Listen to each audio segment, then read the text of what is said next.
അസ്സലാമു അലൈക്കും വറഹ്മത്തുള്ളാഹി വബറകാതുഹു. അൽഹംദുലില്ലാഹില്ലദി അല്ലമ ബിൽ ഖലം അല്ലമൽ ഇൻസാന മാ ലം യഅലം വസ്സലാത്തു വസ്സലാമു അലാ അഷ്റഫുൽ മുർസലീൻ വഅലാ ആലിഹി വഅസ്ഹാബിഹി അജ്മഈൻ അമ്മാ ബഅദ്. അഊദു ബില്ലാഹി മിനശ് ശൈത്വാനിർ റജീം. യാ അയ്യുഹല്ലദീന ആമനു തഖുല്ലാഹ ഹഖ്ക തുഖാതിഹി വലാ തമൂതുന്ന ഇല്ലാ വഅൻതും മുസ്ലിമൂൻ. സ്നേഹാദരണീയരായ സഹോദരങ്ങളെ, സഹോദരികളെ, സർവാധിനാഥനായ അള്ളാഹുവിനെ സൂക്ഷിക്കണേ എന്ന് എന്നെയും നിങ്ങളെയും വളരെയധികം സ്നേഹത്തോടുകൂടെ ഓർമ്മപ്പെടുത്തുകയാണ്, ഉപദേശിക്കുകയാണ്. അള്ളാഹുവിൻ്റെ മഹത്തായ അനുഗ്രഹത്താൽ വിശുദ്ധ ഖുർആനിൻ്റെ തഫ്സീർ പഠിക്കുന്ന ക്ലാസ്സിലാണ് നമ്മളെല്ലാവരും ഒരുമിച്ചിരിക്കുന്നത്. അല്ലാഹു സുബ്ഹാനഹു വ തആല നമ്മളിൽ നിന്ന് ഇതൊരു സ്വാലിഹായ സൽക്കർമ്മമായി സ്വീകരിക്കുമാറാകട്ടെ. വിശുദ്ധ ഖുർആനിലെ സൂറത്തുൽ അഅല എന്ന അധ്യായമാണ് നമ്മൾ പഠിച്ചുകൊണ്ടിരിക്കുന്നത്. 19 ആയത്തുകളുള്ള അധ്യായത്തിലെ 10 ആയത്തുകൾ നമ്മൾ വിശദീകരിച്ചു കഴിഞ്ഞു. ഏറ്റവും അവസാനത്തെ ക്ലാസ്സിൽ നമ്മൾ അവസാനമായി പറഞ്ഞു വെച്ച കാര്യം ഫദക്കിർ ഇൻ നഫഅതി ദിക്റ സയദ്ദക്കറു മൻ യഖ്ഷ എന്ന ആയത്താണ്. ഫദക്കിർ ആകയാൽ നീ ഉപദേശിച്ചു കൊള്ളുക, ഇൻ നഫഅതി ദിക്റ ഉപദേശം ഫലപ്പെടുന്നുവെങ്കിൽ, സയദ്ദക്കറു മൻ യഖ്ഷ അള്ളാഹുവിനെ ഭയപ്പെടുന്നവർ ഉപദേശം സ്വീകരിച്ചു കൊള്ളുന്നതാണ്. ഇതിൻ്റെ ആശയം എന്താണ് എന്ന് നമ്മൾ കഴിഞ്ഞ ക്ലാസ്സിൽ വിശദീകരിച്ചതാണ്. ഇനി നോക്കൂ, നിങ്ങൾ ഉപദേശം സ്വീകരിക്കാത്ത ആളുകൾ, അല്ലാഹു സുബ്ഹാനഹു വ തആല പറയുന്നത് ഉപദേശിക്കാനാണ്. ആ ഉപദേശം സ്വീകരിക്കാത്ത ആളുകൾ അതിന് തയ്യാറായിട്ടില്ല എങ്കിൽ എന്തായിരിക്കും അവരുടെ അവസ്ഥ? അതാണ് ബാക്കിയുള്ള ആയത്തുകളിലെ ചില വചനങ്ങളിലൂടെ നമുക്ക് മനസ്സിലാക്കാൻ സാധിക്കുന്നത്. അല്ലാഹു പറഞ്ഞു, വയതജന്നബുഹൽ അഷ്ഖ വയതജന്നബുഹൽ അഷ്ഖ വയതജന്നബുഹ അതിനെ വിട്ടകന്ന് നിൽക്കും. അൽ അഷ്ഖ ഏറ്റവും ഭാഗ്യം കെട്ടവൻ. അഷ്ഖ എന്ന് പറഞ്ഞാൽ ഭാഗ്യം കെട്ടവൻ. അൽ അഷ്ഖ ഏറ്റവും ഭാഗ്യം കെട്ടവൻ. ഏറ്റവും ഭാഗ്യം കെട്ടവൻ അതിനെ വിട്ടകന്നു പോകുന്നതാണ്. ഏതിനെ? ഇവിടെ പറയുന്നത് വയതജന്നബുഹൽ അഷ്ഖ ഏറ്റവും ഭാഗ്യം കെട്ടവൻ അതിനെ വിട്ടകന്ന് പോകുന്നതാണ്. ഏതിനെയാണ് ഈ വിട്ടകന്ന് പോകുന്നത്? ഇതിൻ്റെ തൊട്ട് മുൻപ് പറഞ്ഞ ആയത്തിൽ പറഞ്ഞ ഫദക്കിർ ഇൻ നഫഅതി ദിക്റ ഉപദേശങ്ങളെ. മനസ്സിലായോ?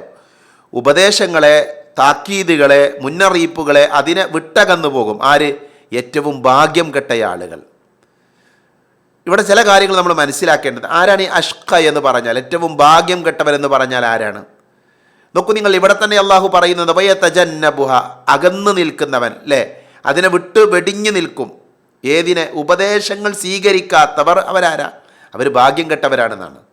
അവർ ഭാഗ്യം കെട്ട ആളുകളാണ് എന്നാണ് അല്ലാഹു സുബ്ഹാനഹു വ തആല പറയുന്നത്. ഉപദേശങ്ങൾ ലഭിച്ചിട്ടും അവ സ്വീകരിക്കാതെ നരകം വാങ്ങുന്ന ആളുകളാണ് അവർ. അവരാണ് ഏറ്റവും ഭാഗ്യം കെട്ട ആളുകൾ. സ്വന്തം രക്ഷക്കും ശാശ്വത വിജയത്തിനും ആവശ്യമായ ഉപദേശങ്ങൾ, നിർദ്ദേശങ്ങളൊക്കെ ലഭിച്ചിട്ടും അതിനെതിരെ പുറംതിരിഞ്ഞ് നിൽക്കുന്ന, അത് സ്വീകരിക്കാതെ അത് തിരസ്കരിക്കുന്ന ആളുകൾ, അവരാണ് അഷ്ഖ എന്ന് പറഞ്ഞാൽ. അൽ അഷ്ഖ ഏറ്റവും ഭാഗ്യം കെട്ട ആളുകൾ എന്ന് പറഞ്ഞാൽ. നമ്മൾ ഈ പദം വിശുദ്ധ ഖുർആനിലെ സൂറത്തുൽ ശംസ് വിശദീകരിക്കുമ്പോൾ നമ്മൾ പറഞ്ഞിട്ടുണ്ട്. നിങ്ങൾ ഓർക്കുന്നുണ്ടാകും. ഇദിംബഅസ അഷ്ഖാഹ, ഇദിംബഅസ അഷ്ഖാഹ. അവിടെ അല്ലാഹു പറഞ്ഞെന്താ? അതിലേറ്റവും ദൗർഭാഗ്യവാനായവൻ എഴുന്നേറ്റ സന്ദർഭം എന്ന് അല്ലാഹു പറയുന്നുണ്ട്. എന്തായാലും നിങ്ങൾ ആരെങ്കിലും ഓർക്കുന്നുണ്ടോ? മഹാനായ സ്വാലിഹ് നബി സ്വാലിഹ് നബിയുടെ ചരിത്രം നമ്മൾ വിശദീകരിക്കുന്ന സമയത്ത് സ്വാലിഹ് നബിക്ക് മുഅ്ജിസത്തായി, ദൃഷ്ടാന്തമായി ഒരു ഒട്ടകത്തെ ലഭിക്കുന്നു. ആ ചരിത്രം നമുക്കറിയാം. ആ ഒട്ടകത്തെക്കുറിച്ച് സ്വാലിഹ് നബി അവരോട് പറഞ്ഞത് ഖാല ഹാദിഹി നാഖത്തുൻ ലഹാ ശിർബുൻ വലക്കും ശിർബുൻ യൗമിൻ മഅലൂം. ഇതാ ഒരൊട്ടകം, അതിന് വെള്ളം കുടിക്കാൻ ഒരു ഊഴമുണ്ട്. നിങ്ങൾക്കും ഊഴമുണ്ട്. നിങ്ങൾക്കും അതിന് വെള്ളം കുടിക്കാൻ ഊഴമുണ്ട്. ഒരു നിശ്ചിത ദിവസത്തിൽ നിങ്ങൾ അതിന് യാതൊരു ദ്രോഹവും ഏൽപ്പിക്കാൻ പാടില്ല. അങ്ങനെ നിങ്ങൾ ചെയ്യുന്ന പക്ഷം ഭയങ്കരമായൊരു ദിവസത്തെ ശിക്ഷ നിങ്ങളെ പിടികൂടുമെന്ന് സ്വാലിഹ് നബിയുടെ ആ സമുദായത്തോട് അദ്ദേഹം താക്കീത് നൽകുകയാണ്. ഖാല ഹാദിഹി നാഖത്തുൻ ലഹാ ശിർബുൻ വലക്കും ശിർബുൻ യൗമിൻ മഅലൂം വലാ തമസ്സുഹാ ബിസൂഇൻ ഫയഖുദകും അദാബു യൗമിൻ അലീം എന്ന് അദ്ദേഹം ഉപദേശം നൽകി. എന്നാൽ ആ ഉപദേശത്തെ അവർ സ്വീകരിച്ചില്ല എന്ന് മാത്രമല്ല, ആ ഉപദേശത്തെ അവർ തള്ളിക്കളയാണ്. വിശുദ്ധ ഖുർആനിൽ അല്ലാഹു പറയുന്നു, വയാ ഖൗമി ഹാദിഹി നാഖത്തുല്ലാഹി ലക്കും ആയതൻ ഫദറൂഹാ തഅകുലു ഫി അർദില്ലാഹ് വലാ തമസ്സുഹാ ബിസൂഇൻ ഫയഖുദകും അദാബുൻ ഖരീബ് എന്നൊക്കെ പറഞ്ഞ് മഹാനായ ആ പ്രവാചകൻ ആ ജനങ്ങളെ ഉപദേശിക്കുന്നുണ്ട്. എൻ്റെ ജനങ്ങളെ, ഇതാ നിങ്ങൾക്കൊരു ദൃഷ്ടാന്തമായിക്കൊണ്ട് അള്ളാഹുവിൻ്റെ ഒരൊട്ടകം, ഒരു മുഅ്ജിസത്തായി ദൃഷ്ടാന്തമായി ഒരൊട്ടകം അള്ളാഹുവിൻ്റെ ഭൂമിയിൽ നടന്ന് തിന്നുവാൻ നിങ്ങളതിനെന്ത് ചെയ്യുക? വിട്ടേക്കുക. നിങ്ങളതിനൊരു ദോഷവും വരുത്തി വെക്കരുത്. അങ്ങനെ ചെയ്യുന്ന പക്ഷം അടുത്തു തന്നെ ശിക്ഷ നിങ്ങളെ പിടികൂടുന്നതാണ്. നോക്കൂ, നിങ്ങൾ ഈ ആയത്തുകളിൽ എന്താണുള്ളത്? ഒരു താക്കീതാണ്, ഒരു ഉപദേശമാണ്. ആ സമൂഹത്തെ ഉപദേശിക്കുകയാണ്, ആ സമൂഹത്തിന് മുന്നറിയിപ്പ് കൊടുക്കുകയാണ്. അവർക്ക് ഉപകാരപ്പെടുന്ന ഈ ഒട്ടകത്തെ നിങ്ങൾ വെറുതെ വിടുകയാണ് എങ്കിൽ നിങ്ങൾക്ക് പ്രശ്നമല്ല. ആ ഒട്ടകത്തെ നിങ്ങൾ ഉപദ്രവിച്ചാൽ, ആ ഒട്ടകത്തിന് നിങ്ങൾ ശല്യമായാൽ കഠിനമായ ശിക്ഷ നിങ്ങളെ പിടികൂടുമെന്ന ഉപദേശം താക്കീത് ആര് നൽകി? മഹാനായ സ്വാലിഹ് നബി അലൈഹിസ്സലാം അവർക്ക് നൽകി. എന്താ സംഭവിച്ചത്? അവരാ ഒട്ടകത്തെ അറുത്തു, ഒട്ടകത്തെ അവർ കൊന്നു. ആ ഒട്ടകത്തെ കൊന്ന മനുഷ്യൻ, അതിന് മുന്നിൽ നിന്ന മനുഷ്യൻ അവനാരാ? അവൻ്റെ പേര് ഖിദാർ ബിൻ സാലിഫ്. ഖിദാർ ബിൻ സാലിഫ്. മഹാനായ റസൂലുള്ളാഹി സ്വല്ലല്ലാഹു അലൈഹി വസല്ലമ ഈ ആയത്തിനെ വിശദീകരിക്കുമ്പോൾ പറഞ്ഞു, അഷ്ഖാഹ. അഷ്ഖാഹ എന്ന് പറഞ്ഞാൽ ലിഅഖരിന്നാഖ, ആ ഒട്ടകത്തെ വെട്ടിയ മനുഷ്യൻ, ആ ഒട്ടകത്തിൻ്റെ കാലുകളൊക്കെ വെട്ടി അതിനെ നിഷ്ഠൂരമായി കൊലപ്പെടുത്തിയ മനുഷ്യൻ, അവനാണ് ഏറ്റവും വലിയ ഏറ്റവും വലിയ അഷ്ക, ദൗർഭാഗ്യവാനായ ആൾ എന്ന് മഹാനായ റസൂലുള്ളാഹി സ്വല്ലല്ലാഹു അലൈഹി വസല്ലം പഠിപ്പിച്ചിട്ടുണ്ട്. അലി ബിൻ അബി ത്വാലിബ് റളിയല്ലാഹു അൻഹു അദ്ദേഹം നബി സല്ലല്ലാഹു അലൈഹി വസല്ലമയിൽ നിന്ന് ഉദ്ധരിക്കുന്ന ഹദീസിൽ കാണാം, അതദിരി മൻ അഷ്ഖൽ അവ്വലീൻ. നബി ചോദിക്കണം അദ്ദേഹത്തോട്, നിനക്കറിയോ ആരാണ് ഈ ഏറ്റവും വലിയ ആദ്യത്തെ ദൗർഭാഗ്യവാൻ ആരാണ് എന്നറിയോ? അപ്പം അദ്ദേഹം പറഞ്ഞില്ല, അല്ലാഹു ആലം. അപ്പം നബി പറഞ്ഞു, ആഖിറുന്നാഖ, ഒട്ടകത്തെ കൊന്നു കളഞ്ഞ ആളുണ്ടല്ലോ, ഒട്ടകത്തെ വെട്ടിയ ആളുണ്ടല്ലോ, അയാളാണ് ഏറ്റവും ആദ്യത്തെ ദൗർഭാഗ്യവാൻ. അതേപോലെ തന്നെ അലി റളിയല്ലാഹു അൻഹുവിനെ കൊല്ലുന്ന വ്യക്തിയും ദൗർഭാഗ്യവാനാണ് എന്നൊക്കെ പഠിപ്പിച്ച ഹദീസ് നമുക്ക് കാണാൻ പറ്റും. ചുരുക്കത്തിൽ ഈ ആയത്തിൽ എന്താ അള്ളാഹു പറയുന്നത്? അള്ളാഹു സുബ്ഹാനഹു വ തആല നമ്മളെ പഠിപ്പിക്കുന്നത് വയതജന്നബുഹൽ അഷ്ഖ, ഏറ്റവും ഭാഗ്യം കെട്ടവൻ അവനാരാ? ഉപദേശത്തെ വിട്ടുകടന്നു പോകുന്നതാണ്. അവൻ ഉപദേശങ്ങൾ സ്വീകരിക്കാത്ത ആളുകളാരാ? അവർ ഏറ്റവും ഭാഗ്യം കെട്ട ആളുകളാണ് എന്ന് അള്ളാഹു സുബ്ഹാനഹു വ തആല പഠിപ്പിക്കുക. എന്നിട്ട് എന്താണ് അവർക്ക് ലഭിക്കുന്നത്? ആ ഉപദേശങ്ങൾ സ്വീകരിക്കാതെ വിട്ടകന്നു പോകുന്ന ആളുകൾ, അവർക്ക് എന്താ ലഭിക്കുക? അല്ലദീ യസ്ലന്നാറൽ കുബ്റ, അല്ലദീ യസ്ലന്നാറൽ കുബ്റ, അതെ, ഏറ്റവും വലിയ അഗ്നിയിൽ അവർ കടന്നെരിയുന്നതാണ്. അല്ലദീ യസ്ല, അതായത് കടന്നെരിയുന്നവൻ ആര്? ഈ ഉപദേശങ്ങളെ സ്വീകരിക്കാത്തവൻ. ഉപദേശങ്ങളെ സ്വീകരിക്കാതെ ജീവിച്ച മനുഷ്യൻ അവൻ എന്തു ചെയ്യും? അല്ലദീ യസ്ല, അവൻ കടന്നെരിയും അന്നാറൽ കുബ്റ, ഏറ്റവും വമ്പിച്ച അഗ്നിയിൽ. തീർന്നില്ല, അതിൻ്റെ വിശേഷണം നോക്കൂ നിങ്ങൾ. സുമ്മ ലാ യമൂതു ഫീഹാ വലാ യഹ്യ, സുമ്മ ലാ യമൂതു ഫീഹാ വലാ യഹ്യ, പിന്നീട് അതിൽ വെച്ചവൻ മരണമടയുകയുമില്ല, ജീവിക്കുകയുമില്ല. സുമ്മ ലാ യമൂതു, പിന്നെ അവൻ മരിക്കുകയില്ല, വലാ യഹ്യ, അവൻ ജീവിക്കുകയുമില്ല, ഫീഹാ, അതിൽ. ആരാണ് ഈ ജീവിക്കാതെ മരിക്കാതെ നരകത്തിൻ്റെ അഗ്നിയിൽ കടന്നെരിയുന്ന ആളാരാ? ഉപദേശം സ്വീകരിക്കാത്തവരാണ്. താക്കീതുകൾ സ്വീകരിക്കാത്ത ആൾക്കാരാണ്. അപ്പം താക്കീതുകൾ സ്വീകരിക്കാത്ത, ഉപദേശങ്ങൾ സ്വീകരിക്കാത്ത ആളുകൾ അവർ വലിയ നരകത്തിലാണ്. കാഠിന്യമേറിയ ശിക്ഷ അവർക്കുണ്ട്. അവർക്ക് അവിടെ എന്തില്ല? അവിടെ ജീവിക്കില്ല, മരിക്കില്ല. നോക്കി നിങ്ങൾ, എന്തൊരു അവസ്ഥയാണിത്! ജീവിതവും മരണവും ഇല്ലാത്ത അവസ്ഥ. നമുക്കറിയാം, ഒരു മനുഷ്യൻ്റെ ജീവിതത്തിൽ രണ്ട് ഘട്ടമാണ്. ഒന്ന് അവൻ ഹയാത്തുള്ള കാലഘട്ടമാണ്, അവൻ ജീവിക്കുന്ന കാലമാണ്. മറ്റൊന്നോ അവൻ മൗത്തായ കാലഘട്ടമാണ്, മരിക്കണ കാലഘട്ടമാണ്. ഇതാണ് രണ്ട് കാലഘട്ടം. എന്നാൽ അള്ളാഹു പറയുന്നത് എന്താ? സുമ്മ ലാ യമൂതു ഫീഹാ വലാ യഹ്യ, പിന്നെ അവൻ അതിലെന്തില്ല? അവർ ജീവിതമല്ല, മരണമല്ല എന്ന്. എന്തായിരിക്കും ആ അവസ്ഥ? അങ്ങനെ ഒരു അവസ്ഥ ഏതാണ്? അഥവാ പരലോകമെന്ന് പറഞ്ഞാൽ മരണത്തിനപ്പുറമുള്ള ലോകത്ത് അങ്ങനത്തെ ഒരു അവസ്ഥ ഉണ്ട്. അള്ളാഹു സുബ്ഹാനഹു വ തആല മരണത്തെ കൊല്ലുന്ന, മരണത്തെ അറുക്കുന്ന അവസ്ഥ ഉണ്ട്. മരണത്തെ മരിപ്പിക്കുന്ന ഒരവസ്ഥ ഉണ്ട്. പിന്നെ മനുഷ്യന് മരണമല്ല, മനസ്സിലായോ? മരണമല്ല. എന്നാൽ മരണത്തെങ്ങനെ മുഖാമുഖം അവന് കാണും, പക്ഷെ മരിക്കൂല. വല്ലാത്ത ഒരു വേദന. ഇപ്പം സാധാരണ നമുക്കറിയാം, ഈ ലോകത്ത് ഒരു മനുഷ്യനെ സംബന്ധിച്ചിടത്തോളം അവനൊരു പ്രയാസമുണ്ടാകുമ്പോൾ, അവനൊരു പ്രതിസന്ധി ഉണ്ടാകുമ്പോൾ ആളുകൾ ആത്മഹത്യ ചെയ്യുന്നത് എന്തുകൊണ്ടാണ്? ആ മോചനം കിട്ടാൻ വേണ്ടിയാണ്, ആ വേദനയിൽ നിന്ന് ഒരു ആശ്വാസം കിട്ടാൻ വേണ്ടിയാണ്. ഒരു നിശ്ചിതമായ അളവിൽ, അതിൻ്റെ തോതിൽ എന്തെങ്കിലും ഒരു പ്രയാസമൊക്കെ ഉണ്ടായാൽ, ഇപ്പം നല്ല ഒരു ചൂടുവെള്ളത്തിൽ, ഒരു ശക്തമായ ചൂടുവെള്ളത്തിൽ ഒരു കുട്ടി വീണെന്ന് വിചാരിക്കുക, എന്താ സംഭവിക്കുക? ഒരു തിളച്ച് മറിയുന്ന വെള്ളത്തിൽ വീണാൽ ആ കുട്ടി മരിക്കും, സ്വാഭാവികമാണ് അല്ലേ? ഒരു വാഹനത്തിൻ്റെ അടിയിൽ ഒരു മനുഷ്യൻ പെട്ടാൽ എന്താ സംഭവിക്കുക? അവന് മരിക്കാൻ സാധ്യതയുണ്ട്. ഇനി പരിക്ക് പറ്റിയാൽ രക്ഷപ്പെടാം, അല്ലെങ്കിൽ എന്താ മരിക്കും. ഒരു വേദനയുടെ അങ്ങേയറ്റം, ഒരു വലിയ അപകടം ഉണ്ടാകും, അതിൽ മരണമാണ് പലപ്പോഴും സംഭവിക്കുന്നത് അല്ലേ? എന്നാൽ നോക്കൂ നിങ്ങൾ, നരകത്തിൻ്റെ അവസ്ഥ എന്താ? ഈ ഉപദേശങ്ങളെ സ്വീകരിക്കാത്ത മനുഷ്യൻ അവൻ നരകത്തിലാണ്. ആ ചൂടേറിയ അഗ്നിയിൽ അവൻ കിടന്നെരിയും, പക്ഷെ അവിടെ അവന് മരണമല്ല. ആ വേദന ഇങ്ങനെ സഹിക്കുകയാണ്. ബദ്ദൽനാഹും ജുലൂദൻ ഗൈറഹാ ലിയദൂഖുൽ അദാബ് എന്ന് അല്ലാഹു പറഞ്ഞില്ലേ? തൊലിയൊക്കെ ഇങ്ങനെ മാറ്റി കൊടുക്കും. അപ്പം അതുകൊണ്ട് തന്നെ ആ മരണത്തെ മുഖാമുഖം കാണും, പക്ഷെ മരിക്കൂല. മരണം എന്ന് പറഞ്ഞ സംഭവം അവിടെ അല്ല. അതേപോലെ തന്നെ അവന് ജീവിതമല്ല. എന്താ ജീവിതം എന്ന് പറഞ്ഞാൽ ആസ്വദിക്കുമ്പോഴാണല്ലോ. നമ്മൾ ചിലപ്പോൾ പറയില്ലേ, ഇതെന്തൊരു ജീവിതമാണ്, ഒരു സമാധാനമല്ലാത്ത, ഒരു സന്തോഷമല്ലാത്ത ജീവിതം നമ്മൾ പറയാറുണ്ട്. അപ്പോൾ ഒരാളുടെ ജീവിതം അതെപ്പോഴാണ് അയാൾക്ക് അനുഭൂതിയായി സന്തോഷം ഉണ്ടാകുമ്പോഴാണ്, ആഹ്ലാദം ഉണ്ടാകുമ്പോഴാണ്. എന്നാൽ നരകത്തിൻ്റെ അവസ്ഥ അവിടെ ജീവിതമല്ല, അവിടെ അവർക്ക് സന്തോഷമല്ല, അവിടെ അവന് ആഹ്ലാദിക്കാനൊന്നുമില്ല, വേദന തിന്നാണ് അവൻ ജീവിക്കുന്ന നരകത്തിൽ. ആര്? അത് നമ്മൾ പഠിക്കേണ്ടത്. ഉപദേശങ്ങളെ സ്വീകരിക്കാത്ത ആളുകൾ, അള്ളാഹുവിൻ്റെ ഈ റസൂലിൻ്റെ ഒക്കെ താക്കീതുകളെ സ്വീകരിക്കാത്ത ആളുകൾ, കൽപ്പനകളെ ലംഘിക്കുന്ന ആളുകൾ, അവരാരാ? അവർ അഷ്കയാണ്, ഏറ്റവും ദൗർഭാഗ്യവാനാണ്. ആ ദൗർഭാഗ്യവാൻ എവിടെയാണ്? അവൻ നരകത്തിലാണ്, കാഠിന്യമേറിയ നരകത്തിലാണ്. ആ നരകത്തിൻ്റെ അവസ്ഥ എന്താ? അവിടെ മരണമല്ല, അവിടെ ജീവിതമല്ല, ആ വേദനയേറിയ ശിക്ഷയാണ് അവിടെ ഉണ്ടാകുക. എന്നിട്ട് അല്ലാഹു സുബ്ഹാനഹു വ തആല അടുത്ത ആയത്തിൽ പറഞ്ഞു, ഖദ് അഫ്ലഹ മൻ സക്കാഹ, ഖദ് അഫ്ലഹ മൻ തസക്ക, ഖദ് അഫ്ലഹ മൻ തസക്ക. തീർച്ചയായും ആത്മപരിശുദ്ധി നേടിയവൻ അവൻ വിജയിച്ചു. ആത്മപരിശുദ്ധി നേടിയവൻ എന്ത് ചെയ്തു? ഭാഗ്യം പ്രാപിച്ചു, അല്ലെങ്കിൽ അവൻ വിജയിച്ചു. നമ്മൾ പറഞ്ഞിട്ടുണ്ട്, ഖുർആൻ്റെ ഒരു ശൈലിയാണ്. ദൗർഭാഗ്യവാനെ കുറിച്ച് പറഞ്ഞാൽ അള്ളാഹു ആരെ കുറിച്ച് പറയും? സൗഭാഗ്യവാനെ കുറിച്ച് പറയും. ഇവിടെ ദൗർഭാഗ്യവാനെ കുറിച്ച് പറഞ്ഞു. ആരാ ദൗർഭാഗ്യവാൻ? അഷ്ക ആരാണ്? ഉപദേശങ്ങൾ സ്വീകരിക്കാത്ത ആളാണ്. എന്നാൽ വിജയിക്കുന്ന ആളാരാ? വിജയിക്കുന്ന ആളുകൾ ആരാണ്? അവർ ആത്മാവിനെ പരിശുദ്ധപ്പെടുത്തിയവരാണ്. ഖദ് അഫ്ലഹ, തീർച്ചയായും ഭാഗ്യം പ്രാപിച്ചു, അല്ലെങ്കിൽ വിജയിച്ചു. ആര്? മൻ തസക്ക, പരിശുദ്ധമായവൻ, അഭിവൃദ്ധി അടഞ്ഞവൻ. നമുക്ക് മനസ്സിലാക്കുന്നുണ്ടാവുന്ന ഞാൻ വിചാരിക്കുന്നത്. നോക്കൂ നിങ്ങൾ, തീർച്ചയായും ഭാഗ്യം പ്രാപിച്ചു, അല്ലെങ്കിൽ വിജയിച്ചു. ആര്? ആത്മപരിശുദ്ധി നേടിയവൻ. ആത്മവിശുദ്ധി നേടിയവൻ എന്ത് ചെയ്തു? അവൻ വിജയിച്ചു.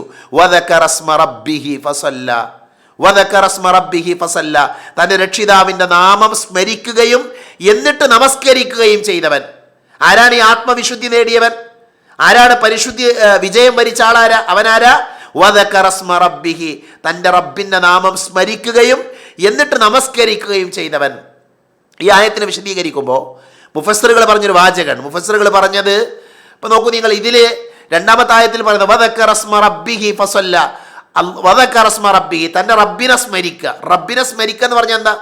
റബ്ബിനെ നമ്മുടെ നാവ് കൊണ്ട് സ്മരിക്കണം, നമ്മുടെ കൽബ് കൊണ്ട് സ്മരിക്കണം, നമ്മുടെ പ്രവൃത്തി കൊണ്ട് സ്മരിക്കണം അല്ലേ? അള്ളാഹുവിനെ ഓർക്കുക. അതെന്താണ്? അതുകൊണ്ട് മനസ്സുകൊണ്ടുള്ള സ്മരണയാണ്. നാവ് കൊണ്ടുള്ള സ്മരണ എന്താണ്? നാവ് കൊണ്ടുള്ള ഓർക്കൽ എന്താണ്? ദിക്റുകളാണ്. അള്ളാഹുവിനെ കുറിച്ചുള്ള ദിക്റുകൾ ചൊല്ല. പ്രവർത്തികൾ കൊണ്ട് നമ്മൾ നമസ്കാരം പോലെയുള്ള ഇബാദത്തുകൾ നമ്മൾ ചെയ്യുന്നത് അള്ളാഹുവിനുള്ള ഇബാദത്താണ്, അതും അള്ളാഹുവിനെ ഓർക്കുന്നതിൻ്റെ ഭാഗമാണ്. എന്നാൽ സഹോദരങ്ങളെ, സഹോദരികളെ, ഈ ആയത്തിൽ പറഞ്ഞു നോക്കൂ നിങ്ങൾ, വദക്കറ സ്മ റബ്ബിഹി ഫസല്ല, തൻ്റെ രക്ഷിതാവിൻ്റെ നാമം സ്മരിക്കുകയും എന്നിട്ട് നമസ്കരിക്കുകയും ചെയ്തവൻ. യഥാർത്ഥത്തിൽ ഈ ദിക്റിൽ, അള്ളാഹുവിനെ ഓർക്കുന്നതിൽ എന്തുണ്ട്? നമസ്കാരമുണ്ട്. നമസ്കാരവും അള്ളാഹുവിനെ ഓർക്കുന്നതിൽ പെട്ടതാണ്. എന്നാൽ ഈ ആയത്തിൽ പ്രത്യേകം പറഞ്ഞു ഫസല്ല, നമസ്കരിക്കുകയും ചെയ്തവൻ. അത് നമസ്കാരത്തിൻ്റെ പ്രാധാന്യത്തെ സൂചിപ്പിക്കുന്നു എന്നാണ് പണ്ഡിതന്മാർ വിശദീകരിച്ചിട്ടുള്ളത്. അതുകൊണ്ട് തന്നെ നമ്മുടെ ഹൃദയത്തെ നമ്മൾ ശുദ്ധീകരിക്കുക. എങ്ങനെയാണ് ശുദ്ധീകരിക്കേണ്ടത്? അവിശ്വാസം ഉണ്ടാകാൻ പാടില്ല, കാപട്യം ഉണ്ടാകാൻ പാടില്ല. നമ്മുടെ ഹൃദയം സംശുദ്ധമായ ഹൃദയമാകണം. അള്ളാഹുവിനെ കുറിച്ചുള്ള നല്ല വിചാരം ഉണ്ടായിരിക്കണം. അള്ളാഹുവിനെ ആരാധിക്കുന്ന ആളുകളാകണം. പ്രത്യേകിച്ച് നമസ്കാരം, സക്കാത്ത്, നോമ്പ് പോലെയുള്ള ഇബാദത്തുകളൊക്കെ ചെയ്യുന്ന ആളുകൾ, അവരാകുന്നു ആര്? ആത്മവിശുദ്ധി നേടിയ ആളുകൾ, ആത്മാവിനെ ശുദ്ധമാക്കിയ ആളുകൾ. അചഞ്ചലമായ വിശ്വാസത്തിൻ്റെ ആളുകൾ. മനസ്സിലായില്ലേ? അവർ നമസ്കരിക്കുന്നവരാണ്, അവർ അള്ളാഹുവിനെ ഓർക്കുന്നവരാണ്. അങ്ങനെയുള്ള ആളുകൾ അവർ വിജയം പ്രാപിച്ചിരിക്കുന്നു എന്നാണ് അള്ളാഹു പറയുന്നത്. ഇനി അടുത്ത ആയത്ത് നോക്കൂ നിങ്ങൾ. ബൽ തുസിറൂനൽ ഹയാത്തദ് ദുനിയ, ബൽ തുസിറൂനൽ ഹയാത്തദ് ദുനിയ. അള്ളാഹു രണ്ട് കാര്യങ്ങൾ നമുക്ക് പറഞ്ഞു തന്നു. ഒന്നെന്താ? ഒന്ന് അഷ്കയാരാന്ന് പറഞ്ഞു അല്ലേ? ആരാ? ഉപദേശങ്ങൾ സ്വീകരിക്കാത്ത ആൾക്കാർ അഷ്കയാണ്, ദൗർഭാഗ്യവാനാണ്. ഉപദേശങ്ങൾ ഉണ്ടായി, ആ ഉപദേശങ്ങൾ കേൾക്കുന്നില്ല, അവരെവിടെയാ? അവർ നരകത്തിലാണ്. അവർക്ക് അവിടെ മരണമല്ല, ജീവിതമല്ല. എന്നാൽ വിജയിച്ച ആളുകൾ ആരാ? വിജയിച്ച ആളുകൾ ആരാ? അവരാത്മാവിനെ പരിശുദ്ധപ്പെടുത്തിയവരാണ്, അവർ അള്ളാഹുവിനെ ഓർക്കുന്നവരും നമസ്കരിക്കുന്നവരുമാണ്. എന്നിട്ട് അള്ളാഹു പറഞ്ഞ ആയത്ത് നോക്കൂ നിങ്ങൾ. ബൽ തുസിറൂനൽ ഹയാത്തദ് ദുനിയ, ബൽ പക്ഷേ നിങ്ങൾ എന്ത് ചെയ്തിരിക്കുന്നു? പക്ഷേ നിങ്ങൾ ഐഹിക ജീവിതത്തിന് പ്രാധാന്യം നൽകുന്നു. ഐഹിക ജീവിതത്തിന് നിങ്ങൾ പ്രാധാന്യം. ബൽ തുസിറൂനൽ ഹയാത്തദ് ദുനിയ, പക്ഷേ ഐഹിക ജീവിതത്തിന് നിങ്ങൾ എന്ത് ചെയ്യുന്നു? പ്രാധാന്യം നൽകുന്നു എന്ന് അള്ളാഹു പഠിപ്പിക്കുകയാണ്. പിന്നെ ബൽ എന്ന് പറഞ്ഞാൽ എന്നാൽ, എങ്കിൽ എന്നൊക്കെ അർത്ഥം. തുസിറൂന നിങ്ങൾ പ്രാധാന്യം നൽകുന്നു, അൽ ഹയാത്തദ് ദുനിയ ഐഹിക ജീവിതത്തിന്. വൽ ആഖിറതു ഖൈറും വ അബ്ഖ, വൽ ആഖിറതു പരലോകമാകട്ടെ, അല്ലെങ്കിൽ പരലോകമാണ്, ഖൈറുൻ ഉത്തമമാണ്, വ അബ്ഖ അത് ഏറ്റവും ബാക്കിയാകുന്നതാണ്, എന്നെന്നും ശേഷിക്കുന്നതാണ്. നോക്കൂ നിങ്ങൾ, ഇങ്ങനെ രണ്ട് വിഭാഗം ആളുകളെ കുറിച്ച് നമുക്ക് പറഞ്ഞു. ദൗർഭാഗ്യവാന്മാർ, അതേപോലെ തന്നെ വിജയിക്കുന്ന ആളുകൾ. എന്നിട്ടും മനുഷ്യരെവിടെയുള്ളത്? മനുഷ്യർ ദുനിയാവിലെ ജീവിതത്തിന് പ്രാധാന്യം കൊടുക്കുകയാണ്, ദുനിയാവിനാണ് പ്രാധാന്യം കൊടുക്കുന്നത്. മറിച്ച് പരലോകമാണ് എന്നെന്നും നിലനിൽക്കുന്നത്, ശേഷിക്കുന്നത്. ആ യാഥാർത്ഥ്യ ബോധ്യം ഉണ്ടായിട്ടും പലരും എന്താ ചെയ്യുന്നത്? അവർ ദുനിയാവിന് പ്രാധാന്യം കൊടുക്കുകയാണ്. മനസ്സിലായില്ലേ? അവർ ദുനിയാവിനാണ് പ്രാധാന്യം കൊടുക്കുന്നത് എന്ന് അള്ളാഹു സുബ്ഹാനഹു വ തആല പഠിപ്പിച്ചു. അപ്പം നമ്മളിൽ നിന്ന് പഠിക്കേണ്ട ഒരു പാഠെന്താ? ഈ ദൗർഭാഗ്യവാനെക്കുറിച്ചും വിജയികളെക്കുറിച്ചൊക്കെ നമ്മൾ പഠിച്ചു, മനസ്സിലാക്കി. അപ്പം നമ്മൾ വിജയികളാകാൻ വേണ്ടി നമ്മൾ എന്ത് ചെയ്യണം? നമ്മൾ ഓരോരുത്തരും ആത്മാർത്ഥമായിക്കൊണ്ട് നമ്മൾ അതിന് പരിശ്രമിക്കണം, അതിന് നമ്മൾ അധ്വാനിക്കണം. മനസ്സിലായില്ലേ? ദുനിയാവിലെ ജീവിതം എന്ന് പറഞ്ഞാൽ അത് വളരെ ചെറുതാണ്. ചെറിയൊരു കാലഘട്ടം മാത്രം നമ്മളൊക്കെ ഈ ദുനിയാവിൽ ജീവിക്കുക. ഏറി വന്നാൽ ഒരു 60 വയസ്സ് 70 വയസ്സിൽ നബി സല്ലല്ലാഹു അലൈഹി വസല്ലം പറഞ്ഞു, അഅ്മാറു ഉമ്മത്തി മബൈന 60 ഇലാ 70, 60 മുതൽ 70 വയസ്സ് വരെ, അത്രയാണ് ഒരു മനുഷ്യൻ്റെ ആയുസ്, എൻ്റെ ഉമ്മത്തിൽപ്പെട്ടവരുടെ ആയുസ് എന്ന് നബി സല്ലല്ലാഹു അലൈഹി വസല്ലമ പറഞ്ഞിട്ടുണ്ട് അല്ലേ? 60, 70, 80 വയസ്സ്, 100 വയസ്സിൻ്റെ ഒക്കെ മുകളിൽ ആരെങ്കിലുമൊക്കെ ജീവിക്കുന്നുണ്ടോ? വളരെ വിരളമാണ്. അതൊരു അത്ഭുതമായി. സെഞ്ചുറി അടിച്ചു എന്നൊക്കെ പറഞ്ഞ് പത്രത്തിൽ വരും. അപ്പം നമ്മളൊക്കെ ആയുസിൻ്റെ പകുതി ഭാഗം ഏകദേശം നമ്മളൊക്കെ ജീവിച്ചു തീർത്തു. ഇനി എത്ര കാലം നമ്മൾ ജീവിക്കുക? ഈ ദുനിയാവിൽ നിന്ന് പോകേണ്ട ആളുകളാണ് എന്ന ചിന്തയോടുകൂടിയാണ് എന്ത് ചെയ്യേണ്ടത്? നമ്മൾ ഓരോരുത്തരും ഈ ലോകത്ത് ജീവിക്കേണ്ടത്. ഇവിടെ നമ്മൾ മടങ്ങിപ്പോകണം. നമ്മൾ ഇവിടെ നിന്ന് ഒന്നും കൊണ്ടുപോകില്ല, ഇവിടെ ഉണ്ടാക്കുന്നതൊന്നും കൊണ്ടുപോകില്ല. സമ്പത്ത് നമ്മുടെ കൂടെ പോരൂല, നമ്മുടെ സന്താനങ്ങൾ നമ്മുടെ കൂടെ പോരൂല, നമ്മുടെ ഭാര്യ നമ്മുടെ ഭർത്താവ് നമ്മുടെ കൂടെ ഉണ്ടാവില്ല, നമ്മുടെ കുടുംബം ഉണ്ടാവില്ല, ആരും ഉണ്ടാവില്ല നമ്മുടെ കൂടെ. നമ്മളും നമ്മുടെ അമലുകളും മാത്രമാണ് എന്ത് ചെയ്യുക? പരലോകത്ത് യാത്ര പോവുക. പരലോകത്ത് ബാക്കിയാകുക എന്താ? നമ്മളും നമ്മുടെ അമലുകളാണ്. നബി സല്ലല്ലാഹു അലൈഹി വസല്ലം പറഞ്ഞില്ല, ഖബറിന് എന്ത് ചെയ്യും? ഒരു മയ്യത്തിനെ യത്ബഉൽ മയ്യിത്തു മിൻ സലാത്ത്, 3 കാര്യങ്ങൾ മയ്യത്തിനെ അനുഗമിക്കുന്ന, അവൻ്റെ സന്താനങ്ങൾ, അവൻ്റെ സമ്പത്ത്, അതേപോലെ തന്നെ അവൻ്റെ അമലുകൾ. അതിലെന്ത് ചെയ്യും? രണ്ടും മടങ്ങിപ്പോരും. സമ്പത്തും സന്താനങ്ങളൊക്കെ മടങ്ങിപ്പോരും. അതൊക്കെ വേറെ ആളുകളതാകും. ഇപ്പം ഇന്ന് നമ്മുടേതാണ് എന്ന് നമ്മൾ വിചാരിക്കുന്നത് നമ്മൾ മരിച്ച വേറെ ആൾക്കാരുതാണ്. അത് അനന്തരാവകാശമായി മാറും.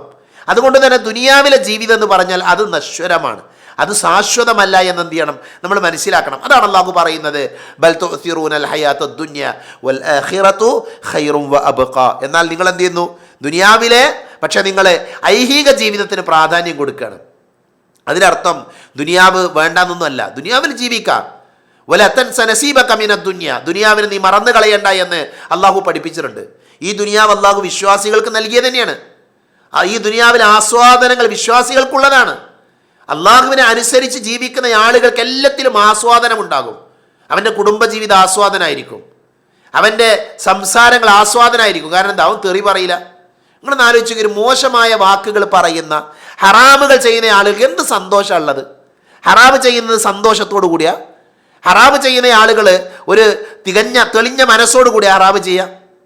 അപ്പം മോഷ്ടിക്കുക എന്നുള്ളത് പാപമാണെന്ന് എല്ലാവർക്കും അറിയാം, അത് തെറ്റാണെന്നറിയാം.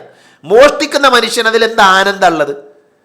എന്താ ആനന്ദം അയാൾക്ക് അതിലുള്ളത്? അയാൾ മോഷ്ടിക്കാൻ വരുന്ന എങ്ങനെ? ആരും അറിയാതെ പാത്തു പതുങ്ങി, ആരെങ്കിലും കാണുമെന്ന് പേടിച്ച്, അല്ലേ? അങ്ങനെയാണല്ലോ കക്കാൻ വരുന്നത്. വ്യഭിചരിക്കുന്ന മനുഷ്യന്മാർ എങ്ങനെ വ്യഭിചരിക്കാൻ പോണത്? പരസ്യമായിട്ട് അല്ല. പരസ്യമായിട്ടുള്ള ആൾക്കാർ ലജ്ജ നശിച്ചിട്ടുണ്ട് ആളുകൾക്ക്. അത് ലോകാവസാനത്തിൻ്റെ അടയാളമാണ് എന്ന് നബി സല്ലല്ലാഹു അലൈഹി വസല്ലമ പഠിപ്പിച്ചതാണ്. പക്ഷേ ഒരു സാധാരണ ഒരു മനുഷ്യൻ, ഒരല്പം ലജ്ജയൊക്കെ ഉള്ള ഒരു ആത്മബോധമുള്ളൊരു മനുഷ്യൻ, അയാൾ തെറ്റുകൾ ചെയ്യുന്നത് സ്വകാര്യമായിട്ടാണ്. അത് അയാളെ പേടിപ്പെടുത്തുന്ന കാര്യമാണ് അല്ലേ? തെറ്റുകൾ പാപങ്ങൾ മനുഷ്യനെ നിരന്തരം വേട്ടയാടുന്നതാണ്. എന്നാൽ ഒരു സാത്വികനായി ജീവിക്കുന്നൊരു മനുഷ്യൻ, നല്ല നന്മകൾ ചെയ്യുന്നൊരു മനുഷ്യൻ, അയാൾക്ക് എന്ത് പേടിയുള്ളത്? അയാൾ മോഷ്ടിക്കുന്നില്ല, അയാൾ വ്യഭിചരിക്കുന്നില്ല, അയാൾ നന്മകൾ മാത്രമാണ് ചെയ്യുന്നത്. അയാൾ പേടിക്കേണ്ട ആവശ്യമുണ്ടോ? അയാൾ ഭയപ്പെടേണ്ട ഒരു ആവശ്യമില്ല. മനസ്സിലായില്ല? അതുകൊണ്ട് തന്നെ ഈ ദുനിയാവിൽ എന്ത് ചെയ്യുക, എല്ലാ സന്തോഷങ്ങളും അല്ലാഹു നമുക്ക് നൽകിയിട്ടുണ്ട്. സമ്പാദിച്ചോളൂ, പ്രശ്നമൊന്നുമില്ല. നിങ്ങൾ സമ്പാദിച്ചോളൂ. ജുമാന്റെ ദിവസം വരെ അള്ളാഹ് പറഞ്ഞ എന്താ?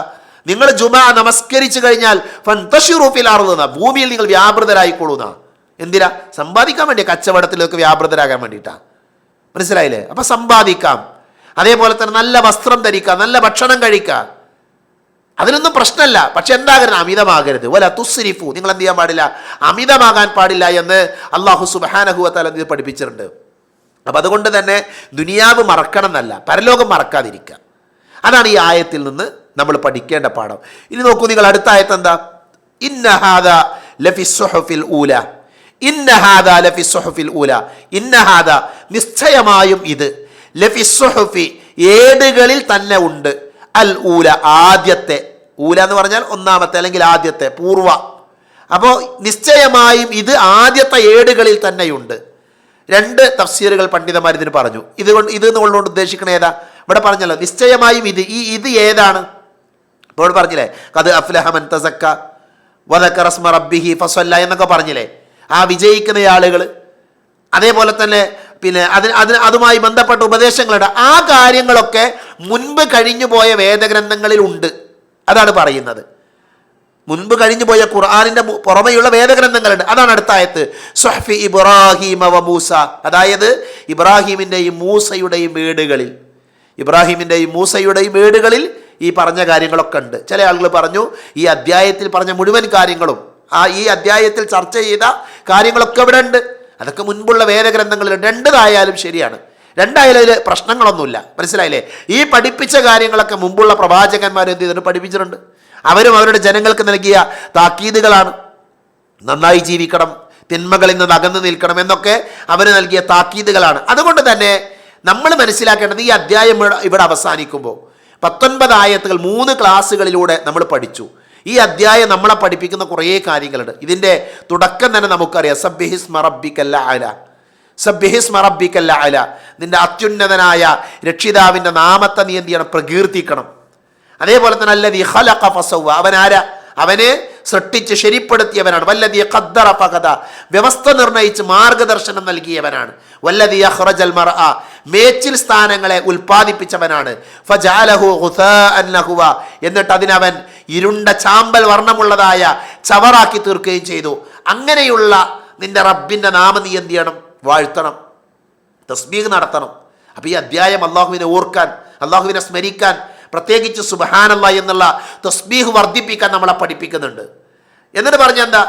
നബി സല്ലല്ലാഹു അലൈഹി വസല്ലമയുമായി ബന്ധപ്പെട്ട ചില കാര്യങ്ങൾ പറഞ്ഞു. നീ എന്ത് ചെയ്യണ്ട? തിരക്ക് കൂട്ടണ്ട, ധൃതിപ്പെടണ്ട, ഇതൊന്നും മറന്നു പോകൂല. ഈ ഖുർആന് മറക്കൊന്നുമില്ല. അത് നിന്റെ ഹൃദയങ്ങളിൽ എന്ത് ചെയ്യും? അള്ളാഹു ഉദ്ദേശിച്ച് നിലനിർത്തുകയും അള്ളാഹു വേണ്ട എന്ന് വെച്ച് എന്ത് ചെയ്യും? മറപ്പിക്കുകയും ചെയ്യും. നിനക്ക് സുഗമമാക്കി തന്നിട്ടുണ്ട്, കാര്യങ്ങളൊക്കെ എളുപ്പമാക്കി തന്നിട്ടുണ്ട്. എന്നിട്ട് ഉപദേശങ്ങളെക്കുറിച്ച് പറഞ്ഞു. ഉപദേശങ്ങൾ എന്ത് ചെയ്യും? ഉപദേശിച്ചു കൊള്ളണം. അത് ഭക്തിയുള്ള ആളുകൾക്ക്, സൂക്ഷ്മതയുള്ള ആളുകൾക്ക് ഉപദേശങ്ങൾ ഫലപ്പെടുമെന്നാണ്. അതുകൊണ്ട് പ്രിയപ്പെട്ടവരെ, അള്ളാഹുവിനെ ഓർക്കാൻ, ദിക്റുകൾ വർദ്ധിപ്പിക്കാൻ, അതേപോലെ തന്നെ ഉപദേശങ്ങൾ നൽകാൻ, ജനങ്ങളെ നല്ല രീതിയിൽ ഉപദേശിക്കുമ്പോൾ നമ്മൾ എന്ത് ചെയ്യണം? ആ ഉപദേശങ്ങൾ നമ്മുടെ ജീവിതത്തിൽ നമ്മൾ പ്രാവർത്തികമാക്കണം. പിന്നെ ഏറ്റവും അവസാനം പറഞ്ഞ ഏറ്റവും വലിയ ദൗർഭാഗ്യവാന്മാരുടെ കൂട്ടത്തിൽ പെടാതിരിക്കാൻ ശ്രദ്ധിക്കുക. ആരാണവർ? ഉപദേശങ്ങളെ സ്വീകരിക്കാത്തവരാണ്, താക്കീതുകളെ സ്വീകരിക്കാത്ത ആൾക്കാരാണ്. അവരുടെ കൂട്ടത്തിൽ പെടാതിരിക്കുക. അവരുടെ കൂട്ടത്തിൽ ഉണ്ടായാൽ നമ്മൾ നരകത്തിലാണ്. അള്ളാഹു അത് പഠിപ്പിച്ചിട്ടുണ്ട്. മനസ്സിലായില്ലേ? അള്ളാഹു അത് വിശദീകരിച്ച് നമുക്ക് ജീവിതമല്ല, മരണമല്ല. എന്നാലോ ഹൃദയത്തെ ശുദ്ധമാക്കിയവൻ, ആത്മാവിനെ വിശുദ്ധമാക്കിയവൻ, അവനെവിടെയാണ്? അവന് വിജയിക്കാൻ സാധിക്കുമെന്നാണ്. ആ വിജയിക്കുന്ന ആളുടെ ഗുണം എന്താണ്? വദക്കറ സ്മ റബ്ബിഹി ഫസല്ല, അവൻ തൻ്റെ രക്ഷിതാവിൻ്റെ നാമം സ്മരിക്കും, അതേപോലെ തന്നെ നമസ്കരിക്കുകയും ചെയ്യും. ഈ പറഞ്ഞ കാര്യങ്ങളൊക്കെ, ഈ അധ്യായത്തിലൂടെ ചർച്ച ചെയ്ത കാര്യങ്ങളൊക്കെ എവിടെ ഉണ്ട്?